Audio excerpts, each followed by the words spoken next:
अर्थात जब तक आपकी नौकरी है, सर्विस है, 60 वर्ष के 62-63 के नहीं हो जाते तब तक आपके साइन की कीमत बनी हुई है, और उसके बाद में फिर आपके साइन की कोई कीमत नहीं है। जैसे 60 वर्ष की आयु तक, 65 वर्ष की आयु तक नौकरी के समय पर साइन की कीमत होती है, उसी तरह जब तक हमारे भीतर ये 21,600 श्वास रोज निकल रही है तब तक इस शरीर की कीमत है, इसके बाद इसकी कोई कीमत नहीं, इसका कोई महत्व नहीं है। फिर शरीर बेकार हो गया, फिर शरीर की कोई महत्वता नहीं रही। फिर कोई गीता जी का पाठ सुनाए तुम्हारे मरने पर, चाहे कोई रामायण सुनाए, चाहे कोई भागवत सुनाए, चाहे कोई पुराण सुनाए, चाहे तुम्हारे सिर के पास में कोई घी का दिया लगाए, चाहे तेल का लगाए, चाहे तुम्हारे मरने के बाद कोई दही पेड़ा खिलाए, चाहे तुम्हारे मरने के बाद कोई गुलाब जामुन खिलाए, उसकी कोई कीमत नहीं। अपने जीते जी ये श्वास के चलते चलते भगवान की भक्ति को धारण करिए। काम करते रहो, नाम जपते रहो, भोला मिलेगा जरूर, कभी ना कभी वो मिलेगा। आप अपनी एक एक श्वास की कीमत को समझिए, अपनी एक एक श्वास की कीमत को जानिए, क्योंकि ये श्वास कोई हल्की फुल्की नहीं है।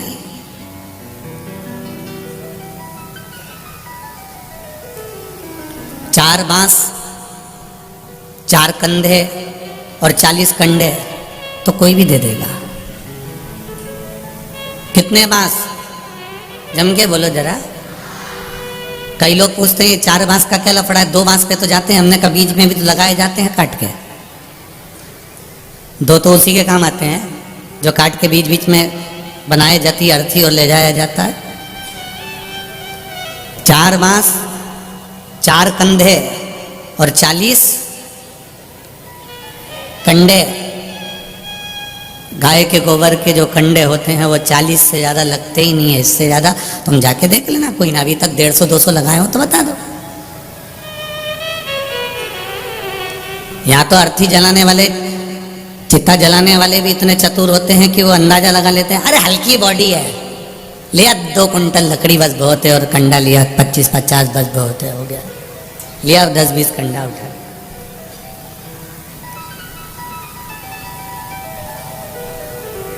पूरी जिंदगी हमने इसी में निकाल दी कि मेरे परिवार वाले मुझे 4 कंधा देंगे, पूरे परिवार वाले मुझे 4 बांस देंगे, पूरे परिवार वाले मुझे 40 कंडे देंगे।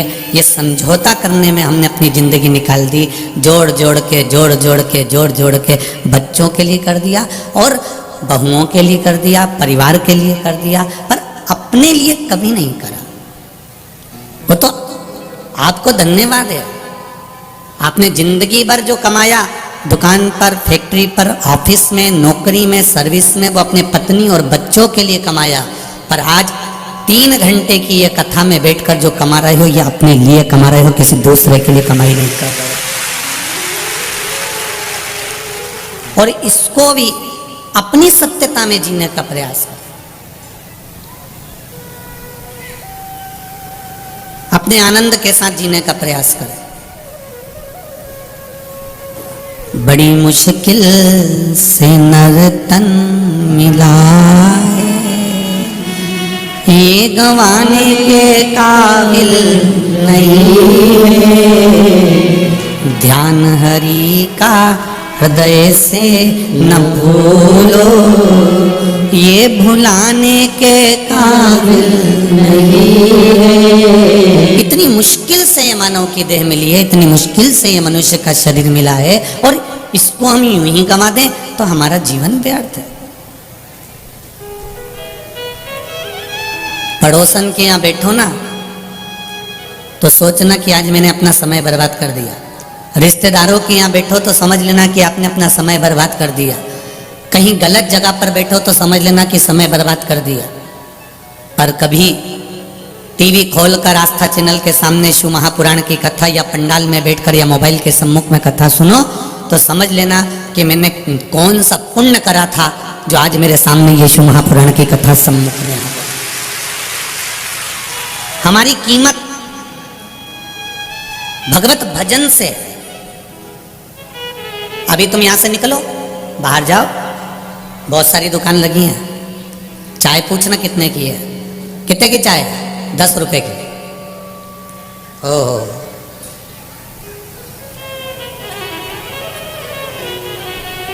अब तुम जाते जाते बीच में कोई अच्छी होटल मिल जाए, वहां पर रुकना। चाय कितने की है, 25 रुपए की। फिर और जाते जाते कहीं 4 स्टार होटल मिल जाए, 4 सितारा होटल मिल जाए, तो वहां पर पूछना चाय कितने की है, 90 रुपए की। फिर कोई 5 स्टार होटल जहां वीआईपी जाता हो, वहां जाकर पूछना चाय कितने की है, 200 रुपए की। जो चाय, अब उसने कोई अलग से तुम्हारे लिए 200 रुपए में कहीं केसर और पिस्ता तो नहीं डाला होगा चाय के अंदर। चाय वही है, कप भी वही है, गिलास भी वही है, पीने वाला भी वही है, बस ठेले पर पूछा तो 10 रुपए की थी, होटल में गए तो 25 की हो गई, 4 स्टार होटल में गए तो 90 की हो गई, और 5 स्टार में गए तो, जम के बोलो जरा, 200 की हो गई। अर्थात चाय वही है, पर चाय की वैल्यू कहां बढ़ी, जब वो ऊंची जगह पर जाकर बैठी तब उसकी वैल्यू बढ़ गई।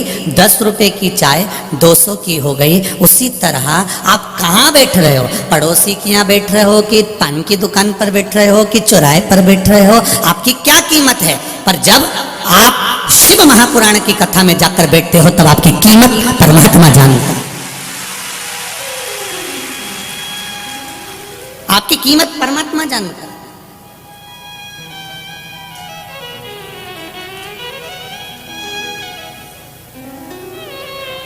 कोई नेता आए तो भी लोगों की व्यवस्था रहती है, कोई राजनेता आए तो भी लोगों की व्यवस्था रहती है, कोई कलाकार आए तो भी लोगों की व्यवस्था रहती है।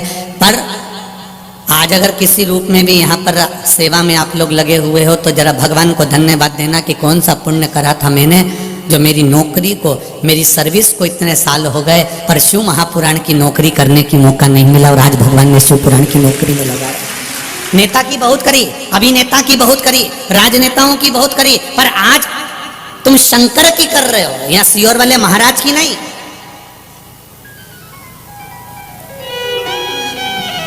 ये मेरी बेटियां, ये मेरी बहनें, ये मेरी माताएं सेवा में लगी हुई है, कार्यकर्ता सेवा में लगे हुए हैं, पुलिस प्रशासन सेवा में लगी हुई है। इनको गौरव महसूस होना चाहिए कि आज मैं जो सेवा कर रहा हूं, अभी ये किसी दूसरे की सेवा नहीं, ये शिव की सेवा है, ये शंकर की सेवा। 7 दिन की सेवा करोगे, सेवा के बाद में क्या मिलता है ये तो मेरा विश्वनाथ, मेरा भोलेनाथ जाने, इसका तो अंदाजा हमको भी नहीं।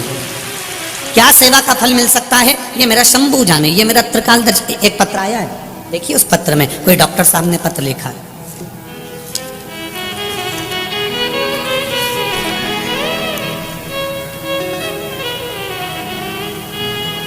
मैं प्रयागराज त्रिवेणी संगम से डॉक्टर सचिंद्र कुमार मिश्र, पुत्र श्री कमलेश नारायण जी मिश्र, निवासी 94A12 राजीव नगर प्रयागराज से, उत्तर प्रदेश से हूँ। कहीं बैठे हैं डॉक्टर साहब तो हाथ हिलाइएगा। आप ही हैं? श्री शिवाय नमस्तुभ्यम। आप तो पास में बैठे हैं, माइक दे दूं आपको? दे दो जरा। क्या होता है, दूर कोई बैठा रहता है तो माइक पहुंचने में टाइम लगता है, इसलिए हम लोग नहीं पहुंचाते आजकल। डॉक्टर साहब आपने लिखा है, मैं उत्तर प्रदेश का प्रयागराज का निवासी हूँ। पहले तो मैं आपको नमन करता हूँ कि आप प्रयागराज की भूमि से आए हैं, आपको प्रणाम करता हूँ। पिताजी भी हमारे आए हैं। पिताजी कहाँ खड़े रहिए? श्री शिवाय नमस्तुभ्यम बाबूजी। आप माताजी, पिताजी। श्री शिवाय नमस्तुभ्यम। आप प्रयागराज की भूमि से आए हैं, त्रिवेणी संगम से आए हैं, गंगा यमुना सरस्वती का जहाँ संगम है, ऐसी पावन धरा को आपको नमन करता हूँ। हमने आपको जल भी भेजा था, गंगा जल भेजा था ट्रेन से बनारस, जब आप जा रहे थे। जी जी। तो मैंने ये भैया है ना, ये फोटोग्राफर, हाँ, इनसे लेटे हनुमान जी का प्रसाद और त्रिवेणी का जल भेजा था। जरूर जरूर, बाबा की कृपा। आपने लिखा है इसमें जी कि मैं पेशे से डॉक्टर हूँ, चिकित्सक हूँ, बाबा की कृपा है, खूब आनंद में है। गुरुदेव, मैंने सागर में जब केसरवानी जी कथा करवाए थे तब मैंने टीवी पर कथा सुनकर ये विश्वास रखकर मैं सागर गया था। आप कहते हो कि पंडाल में शिव महापुराण की कथा एक बार सुनकर क्या प्राप्त होता है, जरूर सुने। मैं सागर में केसरवानी परिवार ने जब कथा कराई तो सुनने के लिए गया, वहाँ मैंने कथा सुनी, केसरवानी परिवार से भी मिलना हुआ, सब बात कर फिर हम रात्रि विश्राम कर सब आनंद के साथ में सीहोर कुबेरेश्वर धाम चले गए। जी। कुबेरेश्वर धाम जाकर हमने गौशाला का दर्शन करा, भोलेनाथ जी को प्रणाम करा। वहाँ कंकर शंकर है, रुद्राक्ष तो मिला नहीं। नहीं, रुद्राक्ष मिल गया था। मिल गया था। वो राय साहब मिले थे सर जी। बिटोही के, नहीं है वो सरपंच जी। जी जी। ये सब भोले बाबा की कृपा थी सर। हम भोजन करने गए थे बाहर ढाबे में, वही वो अचानक मिल गए। अच्छा, उन्होंने दे दिया आपको? उन्होंने दे दिया। फिर आपने लिखा है मैंने अपने बेटा और बेटी के लिए क्या मांगा था भोलेनाथ जी से? MBBS में एडमिशन के लिए। अच्छा। बिटिया ये आई है। हो गया दोनों का? नहीं, एक का हो गया है, एक दोनों का। इसका हो गया बिटिया इसका हो गया। बेटी आपको बहुत बहुत बधाई, बाबा की कृपा है। और भाई को जिला जज, छोटे वाला भाई को जिला जज के लिए सीहोर में कह के आया था जी। और वहाँ से रुद्राक्ष और कंकड़ में शंकर आप कहते हैं, तो मैं वहाँ से कंकड़ ले आया था जी। और उसी को रोज रुद्राक्ष के जल से स्नान करके पूरे, ये मेरी बहन है छोटी, ये मेरी धर्म पत्नी बाबा है, की कृपा है, बड़ी बहन है। अब सब बाबा ने कर दिया, हाथ पकड़ लिया, बस शिव कृपा बनी रहे। आपका आशीर्वाद है। श्री शिवाय नमस्ते। बैठिए बैठिए, हर हर। तो शिव कृपा, शंकर की उदारता, शिव की करुणा, जैसे आपने बेटी के लिए, बेटों के लिए, छोटे भाई के जज के लिए मांगा और बाबा ने हाथ पकड़ा और कृपा करी, ये शिव की कृपा बिना नहीं हो सकता। आप क्या प्राप्त कर रहे हो, आपको क्या मिल रहा है, ये हम नहीं जानते। वो तो आपके पत्र आते हैं तो हमको मालूम पड़ता है, नहीं तो हम तो इतना जानते हैं कि शंकर की कथा कहना है, शंकर की कथा सुनना है और शिव को बाँचना है, शिव को बचवाना है और शिव को स्मरण करना है। यहाँ कोई दूसरा है ही नहीं। उसकी कृपा जो है, उसकी करुणा जो है, तेरी कृपा बिना न हिले एक भी अणु, लेते हैं श्वास तेरी कृपा से तनु तनु।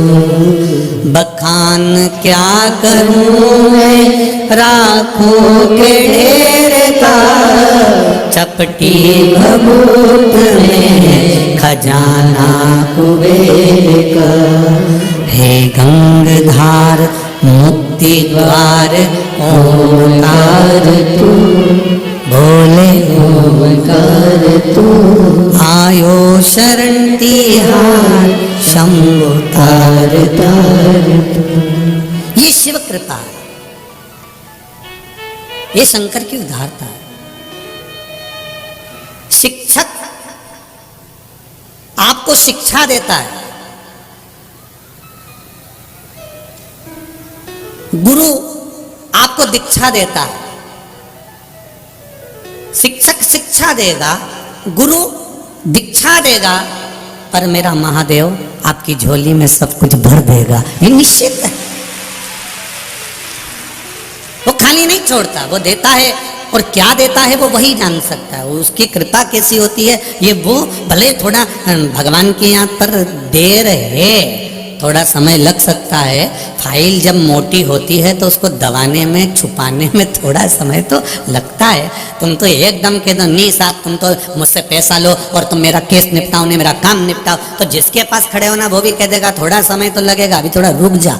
एकदम नहीं कर सकता, एकदम कर दिया तो लोग मुझे निगल जाएंगे, इसलिए थोड़ा फाइल को दबाने में, छुपाने में थोड़ा समय लगता है। उसी तरह परमात्मा के पास भोलेनाथ जी का हाथ तुमने पकड़ा है, शंकर जी की शरणागति ली है, शिव के चरणों में तुम गए हो और तुम्हारा दुख बड़ा भारी है, तुम्हारा कष्ट बड़ा भारी है, पूर्व का किया गया पाप बड़ा भारी है। उस पाप को काटने में शंकर भगवान को भी तो वहाँ बैठे हैं शिव पंचायत में, जैसे हमारे यहाँ पंचायत लगती है तो वहाँ भी तो पंचायत लगती है, उनको भी तो जवाब देना पड़ता है कि भोलेनाथ जी तुम ये क्या कर रहे हो, ब्रह्मा जी तुम ये क्या कर रहे हो, भगवान विष्णु तुम क्या कर रहे हो। सबके सामने शंकर भगवान को भी जवाब देना पड़ता है कि इसका दुख तुमने कैसे काट दिया, इसकी किस्मत में तो दुख लिखा हुआ था, इसकी किस्मत में तो रोना लिखा हुआ था, इसकी किस्मत में तो ठोकर लिखी हुई थी, फिर आपने इसको कैसे तार दिया। तब शंकर भगवान कहेंगे कि भैया देख फाइल उठा ले, इसने मेरे पशुपति व्रत करे थे, 5 सोमवार आई थी, बीच में मैंने सोचा था व्रत छोड़ देगी, इसलिए इसके घर के आसपास में मैंने किसी को निपटा भी दिया था।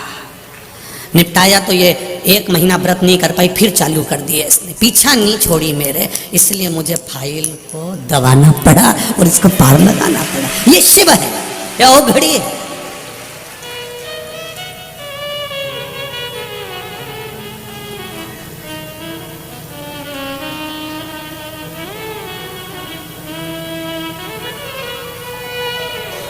एक व्यक्ति वो होता है जो दूध की थैली वाले के यहाँ जाता है दूध की थैली लेने के लिए। ए भैया दूध की थैली दे दे जरा, 20 रुपए ले, 25 रुपए ले, 50 रुपए ले, दूध की थैली दे। एक व्यक्ति वो होता है जो दूध की थैली वाले के यहाँ जाता है, दूध की थैली लेकर आता है। और एक व्यक्ति वो होता है जो गाड़ी लेकर निकलता है, दूध की थैली वाली के रुकता है, 50 रुपए जमा करता है, घर पे देते हुए आ जाना। अब थैली वाला अलग से एक थैली निकाल के रखेगा, उसको यही टेंशन है कि भेरू के घर पे पहुंचाना है, उसको टेंशन लगी। उसने कोई जा रहा था, उससे पूछा तू वहाँ जा रहा है क्या? नहीं मैं तो इधर जा रहा हूँ। फिर उसने पूछा तू जा रहा है क्या? नहीं मैं उधर नहीं जा रहा। आखिरी में दुकान बंद करने का समय आ गया तो उसने सोचा कहाँ की आफत मैंने ले ली, पर थैली तो देके आना पड़ेगा क्योंकि 50 रुपए देके गया है सुबह से। फिर उसकी थैली वो खुद गाड़ी उठाया और आखिरी में अपनी दुकान को बंद कर कर छोड़ के उसकी यहाँ थैली देकर आया। अगर आपने एक बार पशुपति व्रत कर लिया है तो ये याद रखना कि थैली तो घर पे आकर देगा, ये निश्चित है। दुख तो मिटाएगा, ये कष्ट तो मिटाएगा, ये आएगा, ये निश्चित है। पर वो कब आएगा मिटाएगा ये उसको मालूम है। दुकान जब बंद करेगा, जब वो अपना काम पूरा कर लेगा, जब वो जान जाएगा तभी तो पहुंचेगा ना, तभी तो वो पहुंचेगा। मैंने तेरे ही भरोसे ओ बाबा, तेरे ही भरोसे हवा बिच उड़ती जावांगी, बाबा डोर हथों छड़ेना मैं कटी जावांगी। भोले मेरे पतन, शंभो मैं तेरी पतन। ये उसकी कृपा जब होगी वो आएगा, निश्चित है वो पहुंचेगा। भरोसा नहीं टूटने देगा मेरा महाराज। हमारा जीवन, पूर्ण जीवन में हम 4 बांस 4 कंधे और 40 कंडे के चक्कर में पूरी जिंदगी निकाल दी है। पर निवेदन है उस जीवन को निकालो, पर उस जीवन को भक्ति के साथ निकालो। जितना हो सकता है भजन के साथ, शिव स्मरण के साथ, शिव कृपा के साथ में, भगवान शंकर की अविरल भक्ति के साथ निकालो। सती मैया माता प्रसूति के गर्भ से जन्मी थी। शिवजी के साथ उन्होंने विवाह किया था। दक्ष प्रजापति ने कन्यादान किया था।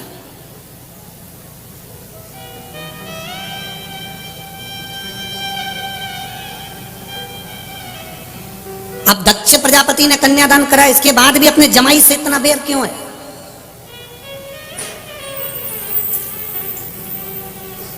कंस ने अपनी बहन की शादी करी, सारा खर्चा उठाया, उसके बाद अपनी बहन से बैर इतना रखा कि अपने भांजों की हत्या करने लगा।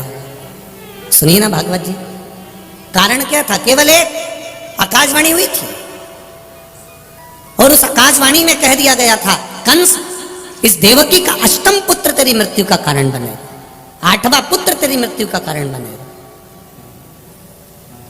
8वां पुत्र, जरा विचार करिए। कंस का इतना प्रेम था अपनी बहन के साथ में, इतना स्नेह था, उसके बाद में भी उसको अपनी बहन से बैर कर लिया। और दक्ष प्रजापति का सती के प्रति कितना प्रेम था कि माँ जगतजननी की आराधना कर रहा है दक्ष प्रजापति, माँ दुर्गा की आराधना कर रहा है दक्ष प्रजापति, और देवी जी प्रसन्न होकर बोलती है मांग दक्ष तुझे क्या चाहिए। दक्ष कहता है मेरे घर में एक बेटी हो जाए, तो माँ जगतजननी कहती है तेरे घर में पहले से 60 लड़कियां जन्म ले चुकी हैं, तेरे घर में 60 कन्याओं ने पहले से जन्म ले चुकी हैं, 60 कन्याओं का जन्म हो चुका है, और 60 बेटियां जन्म लेने के बाद फिर लड़की मांग रहा, फिर बेटी मांग रहा। अरे जरा विवेक रखो दक्ष प्रजापति, इतनी लड़कियां होने के बाद तो लोग लड़का मांगते हैं और तू लड़की मांग रहा है। दक्ष प्रजापति कहते हैं माँ, बेटा 1 कुल को तारता है और बेटी 2 कुल को तार देती है। दो कुल को बेटियां तारती। पर मेरा बेटियों से एक निवेदन हर पल, हर घड़ी, हर क्षण रहा है। जिन माता और पिता ने तुम्हारी परवरिश में पूरी जिंदगी निकाल दी, तुम्हें अच्छा कॉलेज, अच्छा स्कूल, अच्छी एजुकेशन दी है, कपड़े पहनने के लिए मना नहीं करा,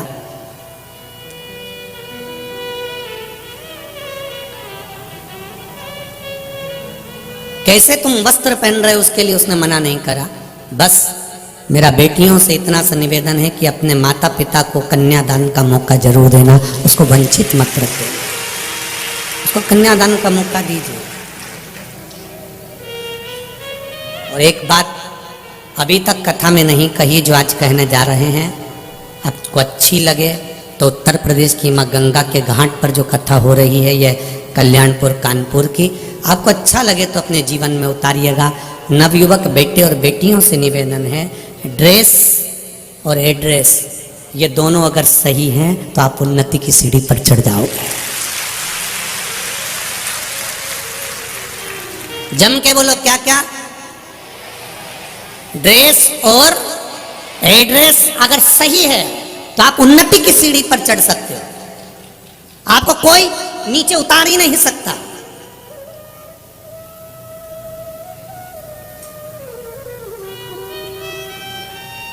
आपका ड्रेस और एड्रेस अच्छा रखिए, सही रखिए, आप उन्नति की सीढ़ी पर चढ़ते जाओगे। आप अगर देखो कोई व्यक्ति अगर एक भजिए की दुकान खोल ले और उसकी ड्रेस इतनी गंदी हो, इतनी गंदी हो, उसके पास में मक्खी भी न कर रही हो, तो तुम में से एक भी उसके पास में भजिया खाने नहीं जाएगा। और अगर वही भजिए की दुकान पर उसने ड्रेस अच्छी पहन के रखी है, भले छोटी सी दुकान है, ठेले की दुकान है, और भोजन बना रहा है, भजिया बना रहा है और कोई मक्खी नहीं और सब अच्छा है, तो फिर ढेर भीड़ लगी होगी। किसी किसी ठेले पर, चाट की दुकान पर ढेर भीड़ लगी होती है, क्योंकि वो सफाई से दे रहा है। एड्रेस सही हो, ड्रेस सही, आप बढ़ जाओगे। कहाँ बैठ रहे हो? एड्रेस से मतलब ये होता है कि तुम्हारी बैठक कहाँ पर है, किसके पास में बैठ रहे हो, कौन के पास बैठ रहे हो, कौन तुमको आड़ी टेढ़ी सलाह दे रहा है, कौन तुमको श्रेष्ठ सलाह दे रहा है, कौन तुमको समझा रहा है। अगर आपका ड्रेस और एड्रेस ठीक है तो आपका हाथ भोलेनाथ पकड़े हुए हैं, आप आगे बढ़ते चले जाओगे। आज कलाकारों ने मुंबई में बैठकर फिल्मों का निर्माण करने वालों ने जिन फिल्मों को बनाया है उसमें सबसे ज्यादा अगर कुछ गलत दिया है तो ये ड्रेस और एड्रेस दोनों बिगाड़ दिया है, जिसके कारण पूरा विश्व, पूरा राष्ट्र आज कर्त की ओर जा रहा है।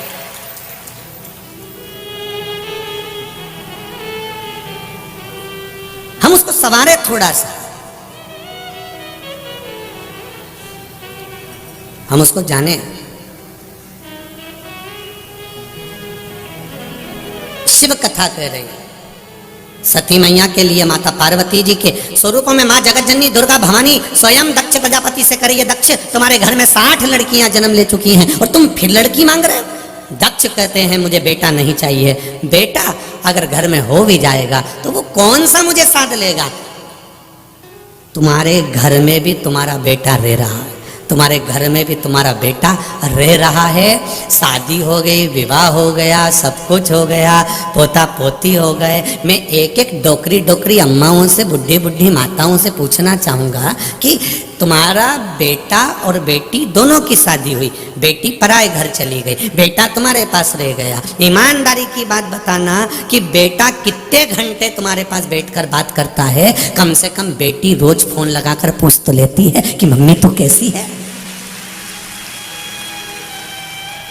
बेटी कम से कम फोन लगाकर पूछ तो रहती है कि माँ तू कैसी है, पापा को शुगर हो गई है, डॉक्टर को दिखा देना, उनको तकलीफ हो रही है, उनका ध्यान रखना। मम्मी कहे तो मैं आ जाती हूँ, सियोर वाला महाराज की कथा चल रही है कल्याणपुर में, कथा भी सुन लूंगी और तेरे यहाँ पापा को दिखा भी आऊंगी, डॉक्टर को भी दिखा दूंगी। बेटी एक आनंद लेकर बार बार आपको फोन लगा कर कहती है, मम्मी मैं आऊं क्या, पापा मैं आती हूँ, तुमने दवाई ली कि नहीं ली, तुमने ये करा कि नहीं करा, पापा तुम थक गए हो, दुकान भैया को कह दो संभालेगा, तुम मत जाओ। ये बेटी ज्ञान देती है, पर कभी बेटा तुम्हारे मुख से नहीं कहता कि पापा तुम्हें तकलीफ क्या हो रही है, तुम रात भर से तकलीफ में हो। बाबूजी आपको क्या हो गया, बाबा आपको क्या हुआ, माँ तो रात भर से कांक रही थी, तेरा चेहरा बता रहा है, माँ तू रात भर सोई नहीं है। जो बेटे को करना चाहिए वो बेटी कर रही है। इसलिए दक्ष प्रजापति कह रहे हैं, मुझे बेटा नहीं मुझे बेटी दीजिए, जो पल पल में मेरा साथ देने के लिए कदम से कदम मिलाकर खड़ी रहे, ऐसी बेटी मुझे चाहिए। वो बेटी का मुझे जन्म दे दो। माँ जगत जननी दुर्गा भवानी कहती है, दुनिया बेटा मांग रही है और तू बेटी मांग रहा है। दक्ष प्रजापति कहते हैं 60 लड़की ने अगर जन्म लिया है तो उसमें दुख की क्या बात है। दुर्गा जी कहती हैं 60 बेटी का विवाह तो करो, मालूम पड़ जाएगा। 60 लड़की का अगर विवाह तो करो, मालूम पड़ जाएगा। दक्ष प्रजापति ने एक शब्द कहा, मैं दुनिया के प्रत्येक बाप से कहना चाहूंगा, पिता से कहना चाहूंगा। रामकृष्ण परमहंस जी के शिष्य स्वामी विवेकानंद वैष्णो देवी की सीढ़ियां चढ़ रहे थे, और स्वामी विवेकानंद जब वैष्णो देवी की सीढ़ियां चढ़ रहे थे, एक गांव का व्यक्ति अपनी बेटी को कंधे पर बिठाकर ऊपर चढ़ रहा था। स्वामी विवेकानंद ने उस गांव के व्यक्ति से कहा, बाबा तुमको बोझ लग रहा होगा, वजन लग रहा होगा, बोझा लग रहा होगा, लाओ तुम्हारी बेटी को मैं कंधे पर बिठा लेता हूँ और वैष्णो देवी के ऊपर मंदिर में दे दूंगा। इतने में एक बुढ़े बाप ने कहा, सुनो स्वामी विवेकानंद, जिस बाप को बेटी बोझा लगती हो वो बाप हो ही नहीं सकता, ये निश्चित है। बेटी कभी बाप पर बोझा नहीं होती। 3 के भाग्य का धन हर व्यक्ति को प्राप्त होता है। पहले नंबर पर बेटी के भाग्य का, दूसरे नंबर पर गौ माता के भाग्य का, तीसरे नंबर पर संत ब्राह्मण के भाग्य का। अगर आपके यहाँ किसी ब्राह्मण ने, किसी संत ने, किसी साधु ने, किसी गुरु ने 1 गिलास पानी भी पिया है तो उसके भाग्य का धन तुमको मिलेगा। तुम्हारे घर में अगर बेटी ने जन्म लिया है तो बेटी के भाग्य का धन तुमको जरूर मिलेगा। बहन बेटियां तुम्हारे आ गई, तुमने अपनी बुआ को, अपने आए हुए बहन बेटी को कोई वस्त्र आभूषण दिया है, उसके भाग्य का धन तुमको जरूर मिलेगा। और तीसरे नंबर पर है गौ माता, गाय को अगर एक रोटी भी दी है तो उसके भाग्य का धन तुमको जरूर मिलेगा। ये 3 के भाग्य का कहीं नहीं गया, ये मिलता जरूर है, प्राप्त जरूर होता है। बेटी का शादी आएगा, बेटी का विवाह आएगा, बेटी की विवाह का समय आएगा, कहां से धन आएगा, कैसी शादी होगी। एक लड़के की शादी कर कर देखना और एक लड़की की शादी में टेंशन बहुत रहता है, पर शादी ऐसी होती है कि परिवार वाले भी कहते क्या जोरदार शादी करी, तो लोग भी कह देते पहले का धन दबा के रखा था।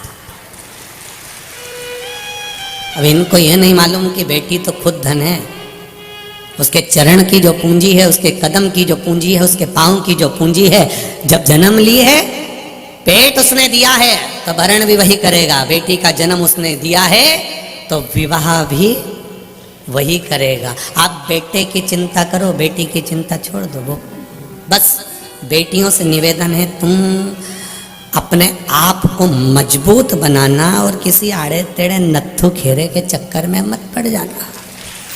बस इतना सा निवेदन है मेरा बेटी से।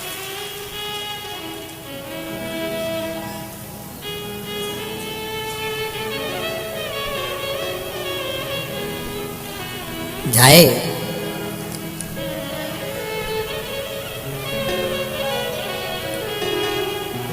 एक तेरे ही भरोसे, मैंने तेरे ही भरोसे हवा बिच उड़ती जावांगे, बाबा डोर तो छड़ी ना में करती जावांगे।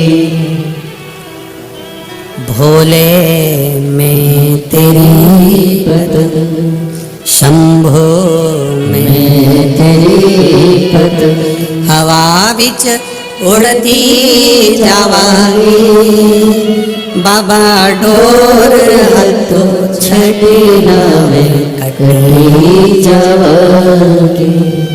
भोले में तेरी पद। शिव कथा कह रही है, शिव कथा वर्णन कर रही है कि सती मैया के लिए देवी जी ने बार बार मना करा, पर दक्ष प्रजापति नहीं माने। एक नारी का जो जीवन होता है बड़ा विचित्र होता है। एक स्त्री का जो जीवन होता है बड़ा विचित्र होता है।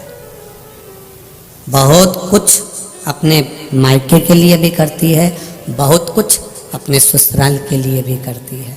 उसके बाद भी शब्दों के बाण उसको सहना पड़ते हैं और दुनिया के ताने उसको सुनना पड़ते हैं। ये जीवन है नारी,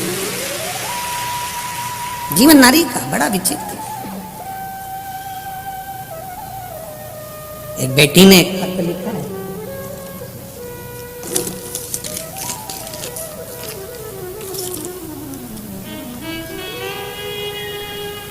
मेरा नाम सरस्वती पटवा है, मैं उन्नाव शुक्लागंज गंगा पार से आई हूँ। कहीं बैठी हो सरस्वती जी पटवा तो हाथ जरूर हिलाइएगा। कहीं बैठी हो तो हाथ हिलाइएगा। आप ही हैं, दोनों हाथ हिला देगा। श्री शिवाय। सभी लोग मत हिलाओ, बस केवल जो सरस्वती पटवा है वही हिलाए। हाँ ठीक है, दिख गई हो बेटा। श्री शिवाय नमस्ते। एक बार फिर से हिला दीजिए। श्री शिवाय नमस्ते। मेरा नाम सरस्वती पटवा है, मैं उन्नाव शुक्लागंज गंगा पार से आई हूँ। गुरुजी, नारी का जीवन बड़ा विचित्र होता है। तकलीफ आई जीवन में। मेरे दो गठान दो ही तरफ हो चुकी थी गुरुदेव। एक 5 mm की थी, एक 4 mm की थी। डॉक्टर ने बोल दिया था, पहले भी 2 बार ऑपरेशन हो चुके हैं, अब हिम्मत नहीं थी कि ऑपरेशन करवाऊं।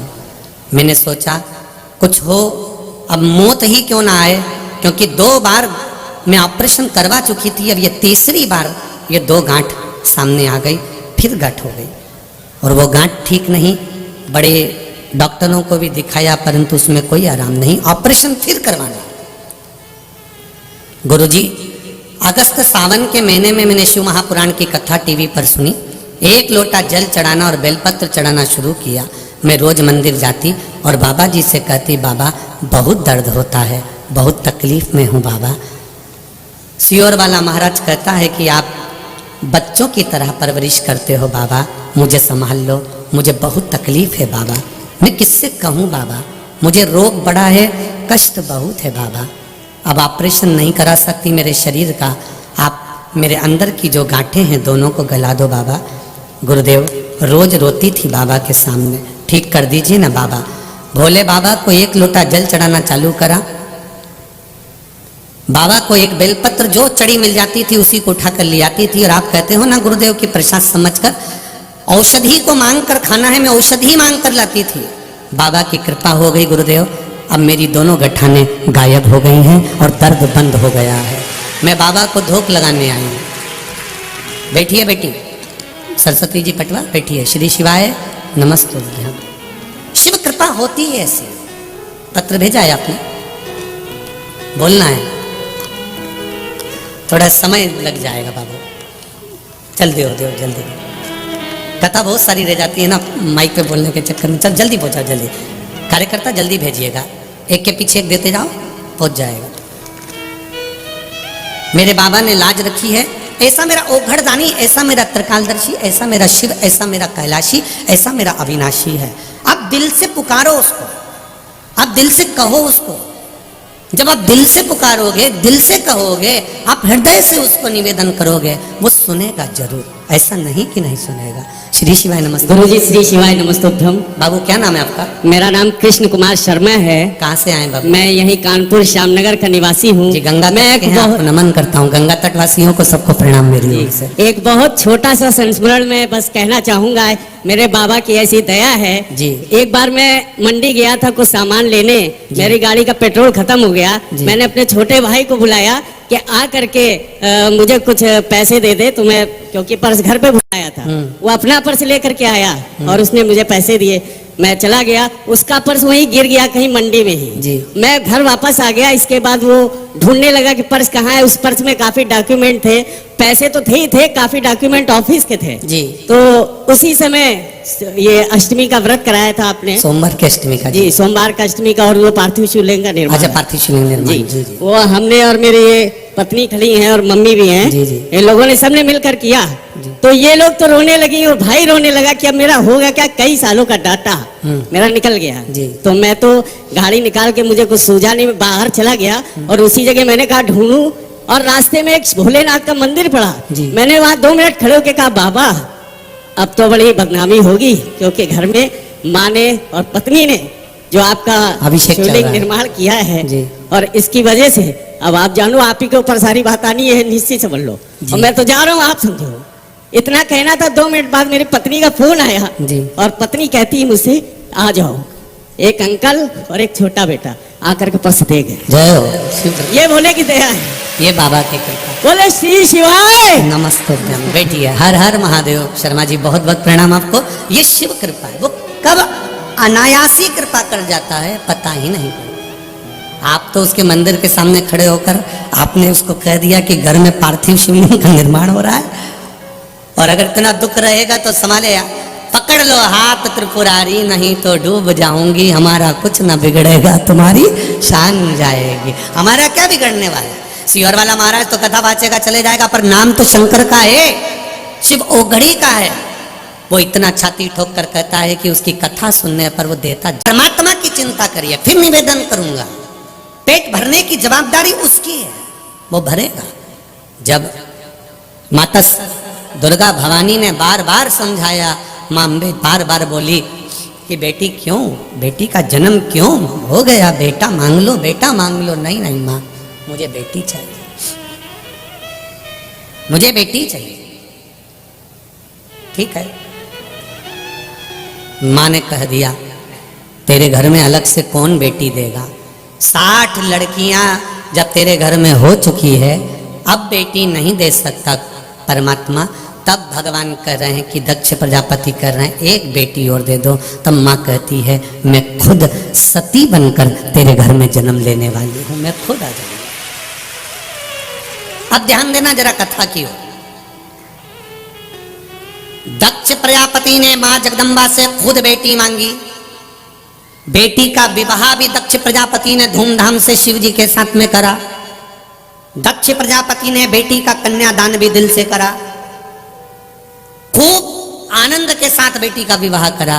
फिर ऐसी कौन सी बात हो गई जो बेटी का जो पति है वो इसको बुरा लगने लगा, दक्ष प्रजापति को बुरा लगने लगा? ऐसा क्या काम हो गया? जब बेटी माता के रूप में आई, दक्ष प्रजापति को मालूम है, माँ से बेटी का रूप मांगा, ये भी दक्ष प्रजापति को मालूम है।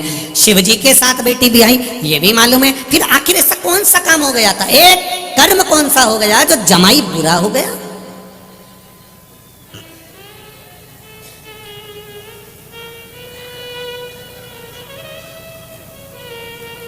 बहुत ध्यान दीजिएगा थोड़ा सा। आपकी नी बने ना किसी से तो थोड़ी सी दूरी बना लो, मना नहीं है, पर गलत बोलकर गलत कर कर आप किसी का साथ बुरा मत करो। थोड़ी दूरी बना लो, चल जाएगा।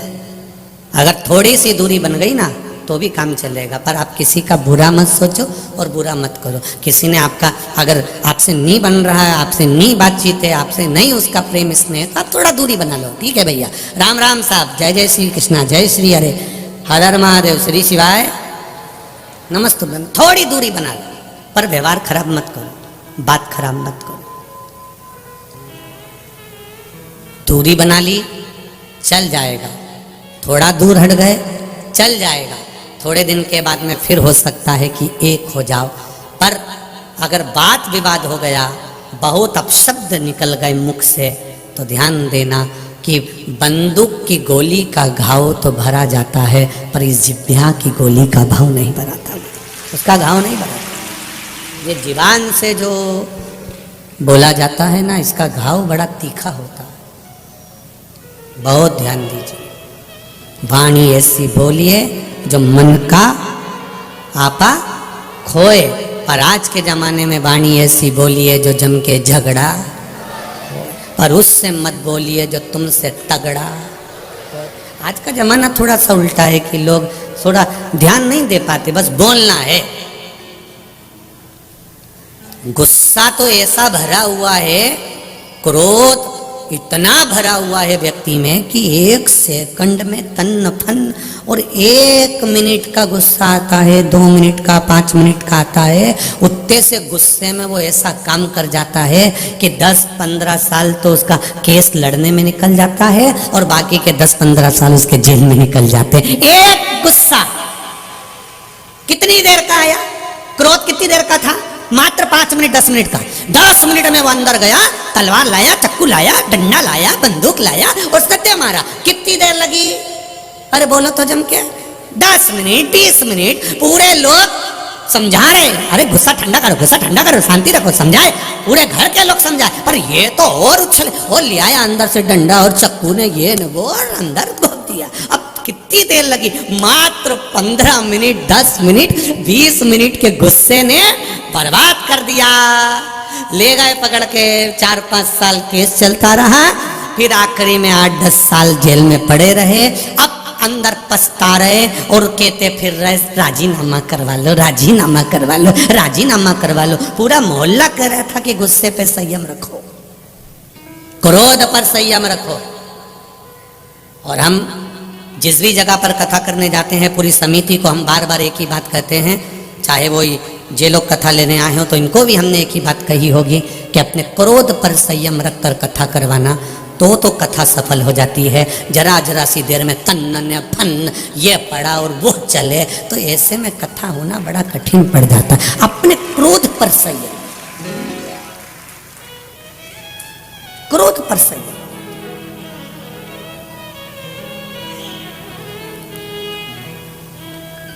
बहुत संयम रखना पड़ता है क्रोध।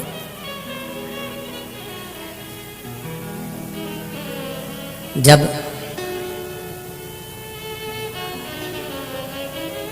एक संयमित जीवन जियोगे, जब आए क्रोध तो थोड़ी देर के लिए सोचना, अभी रुक जाऊं, तेरे से तो मैं बाद में निपटूंगा, बस इतना बोल लो और चले जाओ। बस गुस्से में आकर कहकर कि तेरे से बाद में निपटूंगा, कल देख तू मेरे पास। और क्रोध को कल पर टाल दो।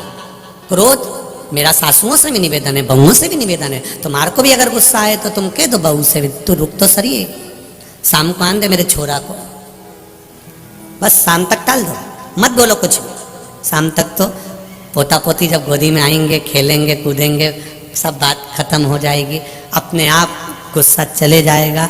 पति से अगर उसके बोल भी दिया तो भेरू तो कौन सा बोलने वाला है, तो कौन सा बोले, तो धीरे धीरे गुस्सा गया।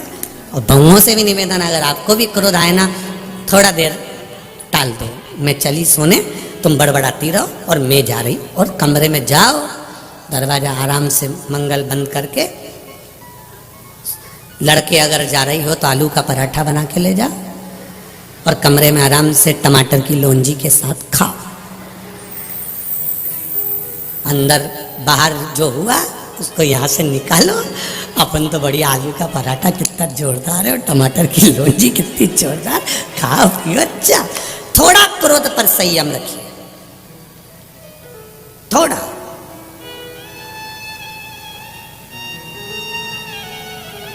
पर महाराज खाए बिना रह जाऊं, आगे बोलना जरा, ये देखो कितनी जल्दी बोली, खाए बिना रह जाऊं पर बोले बिना नहीं रह सकते। बस यही तो आफत है, सबसे बड़ी दिक्कत तो यह जीवन की है।